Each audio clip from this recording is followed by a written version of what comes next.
নবম শ্রেণীর প্রিয় ছাত্রছাত্রীরা, তোমাদের রিকোয়েস্টে আজকে নিয়ে এসেছি দ্বিতীয় পর্যায়ক্রমিক মূল্যায়ন 2024 জীবন বিজ্ঞানের ওপর কিছু গুরুত্বপূর্ণ প্রশ্ন। এই প্রশ্নগুলো তোমরা যদি ভালো করে চাও তাহলে অবশ্যই তোমাদের পরীক্ষা খুবই ভালো হবে। দেখো, তোমাদের জীবন বিজ্ঞানে শর্ট কোশ্চেনের পাশাপাশি কিছু কোশ্চেন অর্থাৎ অ্যাড করে তোমাদের কোশ্চেনগুলো আসে বড় কোশ্চেনের মধ্যে, তাই তোমরা ভালো করে এই প্রশ্নগুলো ভালো করে দেখে যাবে এবং তার পাশাপাশি শর্ট প্রশ্নগুলো তোমরা খুব ভালো করে দেখে যাবে। দেখো, শুরু করা যাক। দেখো, প্রথমে রয়েছে শোষণ এবং দহনের দুইটি পার্থক্য উল্লেখ করো। তাহলে শোষণ এবং দহনের দুইটি পার্থক্য, এটা খুব ইম্পর্টেন্ট একটি প্রশ্ন। এই প্রশ্নটা তোমরা করে যেও। দুয়ে রয়েছে সেচ রক্তকণিকার দুটি কাজ, BMR বলতে কি বোঝো? এটাও খুব ইম্পর্টেন্ট একটি প্রশ্ন তোমাদের এবছরে।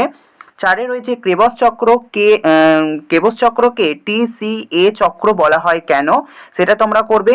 পাঁচে রয়েছে শিরা ও ধমনির একটি গঠনগত এবং একটি কার্যগত পার্থক্য উল্লেখ করো।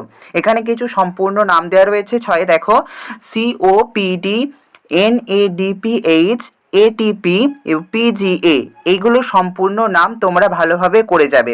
শর্ট কোশ্চেনের ক্ষেত্রে তোমাদের খুবই উপকারে আসবে এই প্রশ্নটা। সাথে দেখো ব্যাপন এবং অভিশ্রবণের দুইটি পার্থক্য উল্লেখ করবে। আটে রয়েছে বাষ্পমোচনকে প্রয়োজনীয় ক্ষতি বলা হয় কেন? আর সব থেকে ভেরি ইম্পর্টেন্ট প্রশ্ন আসছে রক্তের উৎস্রোত, এখানটা স্রোত হবে বলতে কি বোঝো? এটা খুব ইম্পর্টেন্ট একটি প্রশ্ন, তোমাদের এখানে 5 নাম্বারের ক্ষেত্রে জুড়ে দিয়ে প্রশ্নটা আসতে পারে। তারপর রয়েছে EMP পথ কাকে বলে? হলোফাইটিক এবং হলোজয়িক পুষ্টির মধ্যে পার্থক্য লোকে, এটাও একটু ভালো করে তোমরা দেখে যাবে।